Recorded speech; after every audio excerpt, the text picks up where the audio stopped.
Oke, jadi tadi tuh dipotong gara-gara tadi HP yang dibuat itu tuh di telepon, jadi harus diulang. Tapi kita nggak ulang, kita langsung bab 2.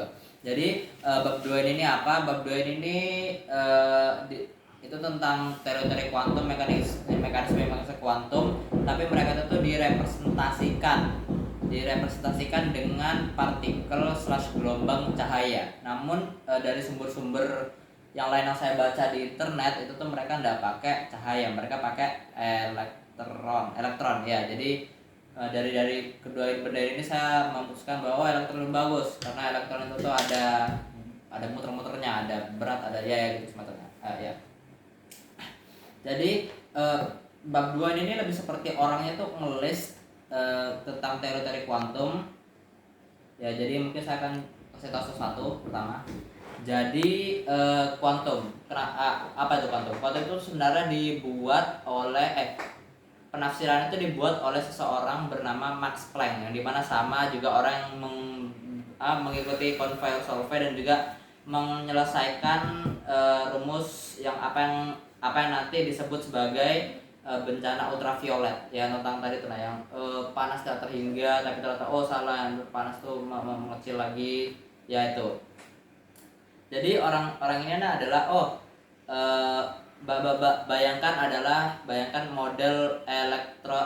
model atomnya si Niels Bohr yang kayak bukan Niels Bohr, siapa entahlah. Pokoknya ini ada inti atom di tengah, baru ada elektron mengorbit mereka. Nah, jadi apa yang mereka itu tuh adalah ternyata elektron ini nih bisa ganti orbit, bisa lebih rendah, bisa lebih tinggi tergantung dari apa. Contohnya kayak elektron itu tuh mereka mengorbit bisa merendah dengan cara mengeluarkan energi A. Nah, tentang berbeda tegangan ya. Bisa naik juga kalau mereka diambil energi, bisa ngambil energi jadi naik lagi gitu. Iya, energi kantung energi ini disebut, ada namanya, dinamakan oleh Max Planck, disebut kuanta. Nah, jadi kuanta ini adalah nanti disebut adalah gelombang elektromagnetik.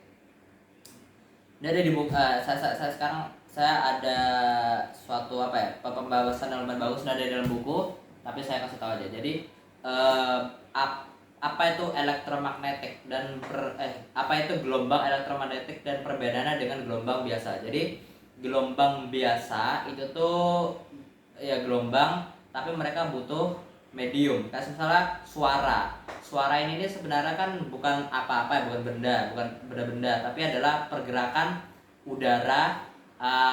Pergerakan udara ini nyampe ke dalam itu. Kalau tanpa udara, tanpa medium, kita tidak bisa dengar satu sama lain gitu ya. Sama juga kalau misalnya saya ngomong di dalam air, tetap kedengaran karena memang air dan juga udara itu adalah medium, mereka bisa berinteraksi satu sama lain, cuma lebih susah ya gitu. Sama halnya juga dengan pesawat kan butuh udara, kalau ada udara pesawat tidak bisa maju ya. Dan juga roket mungkin ya. Jadi gelombang itu tuh butuh medium. Nah, perbedaannya gelombang elektromagnetik, dia itu tuh tidak butuh medium. Contohnya apa? Cahaya itu kan bisa terbang di ruang vakum tanpa adanya medium. Karena apa? Karena gelombang elektromagnetik. Elektronya itu tuh istilahnya apa? Elektronya itu adalah energinya, magnetiknya itu adalah mediumnya sendiri. Jadi dia kuanta ini adalah energi sekaligus mediumnya sendiri. Gitu. Ya banyak juga kayak neutrino dan semacam-macamnya dengan elektromagnetik. Gelombang elektromagnetik mulai dari infrared sampai gamma itu tuh mereka sendiri adalah mediumnya, dan mereka tidak memiliki massa, yang dimana mereka selalu bergerak dengan kecepatan cahaya, selalu, tidak pernah lebih lambat tidak lebih tinggi, selalu. Dan itu merupakan baseline-nya Einstein menemukan relativitas umum dan juga spesial ya. Oke, jadi itu Baru di dalam kuantum ini ada berbagai macam yang perlu diketahui. Salah satunya yang paling umum adalah superposition. Kayak misalnya kita nggak tahu ini nih kayak seperti Erwin Schrödinger. Pasti kalian sudah tahu kalau misalnya ada kucing namanya A. Kucingnya kita taruh dalam box, baru kita taruh sebuah mesin.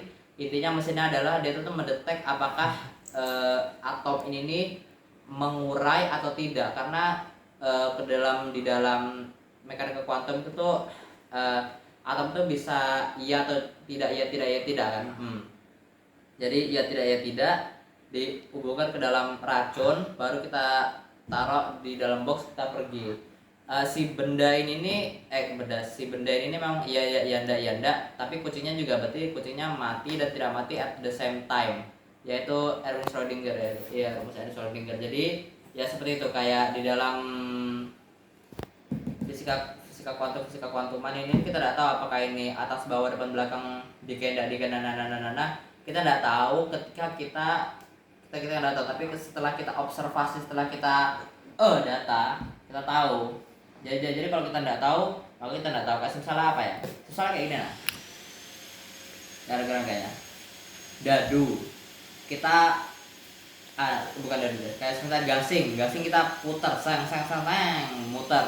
Kita taruh di dalam gelas, tutup, nggak kelihatan. Tapi kalau kita nggak ada apa-apa, kita tahu bahwa gasing ini tetap mutar, ya kan?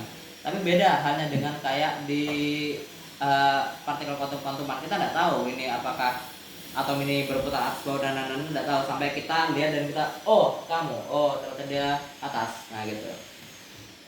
Baru ada yang dinamakan sebagai dualitas gelombang partikel. Ya, dualitas gelombang partikel. Apa itu intinya? Seperti yang kita bilang tadi, benda khususnya elektron itu tuh adalah gelombang dan partikel at the same time, yang dimana itu membuat Einstein marah dan gitu. Ini nih buktinya adalah melalui double slit eksperimen, kayak eksperimen paling famous lah di dalam kuantum-kuantuman gitu. Jadi intinya apa? Bayangkan saya punya slit kayak kayu dengan dua lubang gitu. Baru di sini ada kayak detektor ya, radar, kayak selesai penyelesaiannya gitulah ya. Ya. Jadi kayak ini dinding, ini slit, ini tembakan beam elektron. Nah, contohnya ini ada dua ya, Pak. Ini ada dua. Nah, itu tuh intinya pada awalnya double slit eksperimen ini dibuat di conduct untuk mengetahui kayak apakah partikel-partikel ini gelombang atau partikel. Karena zaman dulu memang skeptis, kamu harus pilih gelombang atau partikel, pilih sekarang. Nah gitu. Jadi mereka bilang kayak apakah nanti kalau misalnya itu gelombang, maka kalau misalnya memang betul partikel-partikel adalah gelombang, maka hasilnya yang tercetak ini seharusnya berbentuk interferensi. Saya mau jadi kayak interferensi itu kayak gini, pokoknya kayak air kalian tuk itu kan kayak gelombang, nah dua tuk akan menjadi interferensi ya gitu. Itu kalau gelombang. Kalau partikel maka akan shadow-nya ini akan menjadi dua slit, sama seperti slit ini. Kayak misalnya slit ini bentuknya bintang, maka bayangannya seharusnya berbentuknya bintang kalau partikel. Nah kayak gitu. Jadi double slit ini, jadi mereka lihat deng hasilnya benar, hasilnya adalah gelombang. Wah bagus, keren sekali. Nah namun ilmuwan sekarang tapi kenapa bisa ya? Mari kita lihat secara jelas. Soalnya kan mereka masih skeptis. Partikel. Mungkin kalau partikel itu tuh adalah mereka partikel, tapi mereka akan mengubah diri, baru mereka masuk dalam dua at the same time. Maka mereka taruh detektor di depan dan di belakang. Nah, hasilnya apa? Hasilnya malah aneh.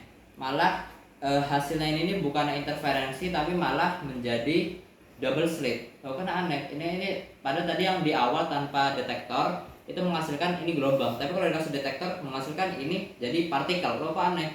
Mereka coba gini, hasil tetap sama. Kalau udah dikasih detektor hasilnya interferensi ya, di mana ini gelombang. Baru ketika di detektor di tetek hasilnya 2 garis yang dimana itu partikel. Oh, tapi mungkin pasti karena kita tembaknya tuh kayak gitu. Coba kalau kita tembak elektron satu-satu kayak tuk tuk tuk tuk tuk tuk gitu.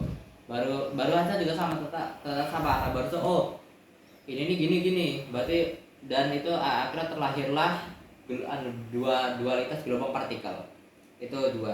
Baru ada yang dinamakan sebagai Heisenberg Uncertainty Principle.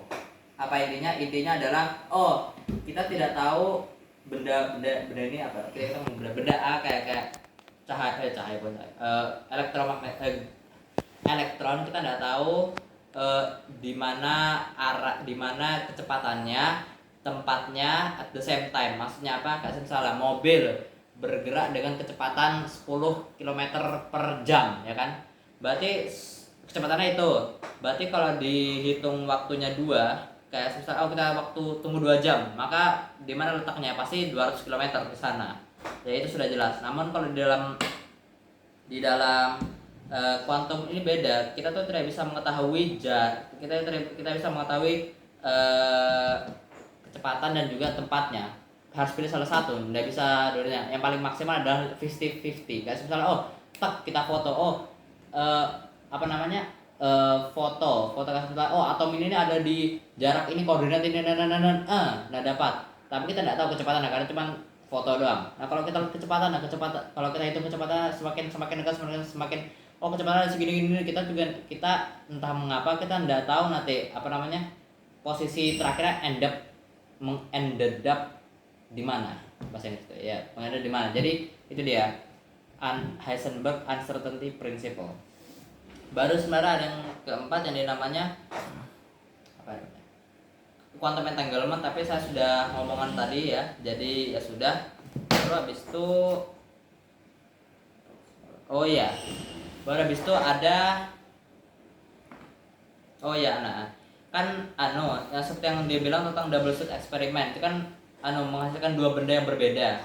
Kalau dikasih detektor itu tuh ada yang dinamakan sebagai apa ya? Pokoknya nama saya lupa nama teorinya dan juga disebutkan sama ini, soalnya dia itu tidak menyebutkan nama teori, cuma kasih tahu bla bla bla bla tak gitu. Saya harus cek. Jadi teorinya ini menyebutkan adalah mungkin yang kan ada 2, kan ada kemungkinan kayak ini ya gitu seperti yang tadi saya bilang. Jadi apa itu tuh adalah mereka kira itu adalah alam semesta itu tuh sebenarnya melempar koin dan attack. Ini kamu adalah gelombang, maka gelombang. Tak kamu adalah partikel, kamu akan menjadi partikel. Nah itu tuh. Jadi universe memilih dengan random generatornya. Namun ada satu orang namanya Niels Bohr, enggak mungkin kayak gitu, enggak bisa sampai kayak gitu. Jadi mereka berpikir kayak dengan berbagai macam perhitungannya, jelas of course. Mereka berpikir bagaimana dengan contohnya ada 2 kemungkinan itu tuh takes place gitu. Maksudnya kayak di dua benda kemungkinan, contohnya ini buku ini merah, buku ini biru, bisa merah bisa biru. Mereka bisa merah dan biru secara bersamaan, dan juga enggak kayak sebenarnya buku ini bisa merah tapi tidak akan pernah merah selama-lamanya. Berarti itu enggak bisa, soalnya enggak benar. Jadi mereka itu tuh berpikir kayak bagaimana jika dunia ini dibagi 2 setiap kali ada peristiwa yang menghubungkan tentang teori-teori yang saya bilang tadi, yang itu. Bagaimana jika setiap kali ada benda yang berhubungan tentang teori-teori itu tuh dunia itu tuh dibagi jadi 2, dibagi jadi beberapa macam gitu, dibagi jadi 2 contohnya. Ya. Dan itu tuh benda itu tuh teori itu tuh disebut namanya many world interpretation. Dan juga saya lihat ada miskonsepsi terkait dengan many world interpretation dan juga parallel universe multiverse. Jadi multiverse dan many world interpretation ini beda. Multiverse itu tuh adalah benda-benda yang di luar universe kita. Itu tentang black hole itu tentang big bang yang banyak itu.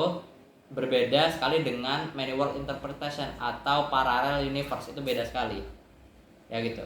Kalau paralel itu artinya dunia kita cuman diubah-ubah jadi berbeda-beda. Kalau kalau multiverse itu tuh beda-beda lagi ya. Iya, sebentar saya dulu. Nah. Dan saya yakin itu adalah hampir, saya tidak bilang 100% ya, hampir keseluruhan dari dua bab. Dari sini ada 14 bab. Namun saya lihat juga kayak apa saya bilang tadi, bab ini memang panjang sekali. Satu bab ini harus nge-research berbagai macam-macam. Jadi maaf atas keterlambatannya. Ya Pak. Jadi ya itu saja prestasi dari saya. Kurang lebih dari bukunya saya sudah sertakan di bagian paling awal tadi dari lalu. Ya sudah siang. Jadi terima kasih. Wassalamualaikum warahmatullahi wabarakatuh. Saya Kevin pertama pergi, dadah.